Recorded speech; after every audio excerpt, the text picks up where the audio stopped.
कोई के देला कोठाया टारी, कोई के देला रंगा महलिया, कोई के देला रंगा महलिया। हमरा एको रे झोपड़िया ले तरसावा है, कैसे कैसे दुनिया चलावा ना।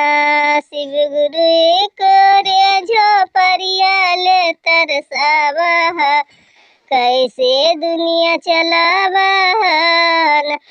कोई के 4 गो है बेटा, कोई के 5 गो है बेटा, कोई के 5 गो है बेटा। हमरा एक रे पुतरवा ले तरसावा है, कैसे कैसे दुनिया चलावन। शिव गुरु एक रे बेटिया ले तरसावा है, कैसे दुनिया चलावन।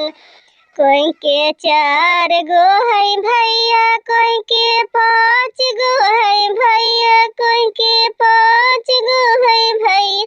हमरा एको भैया लगी तरसावा है, कैसे दुनिया चलावा।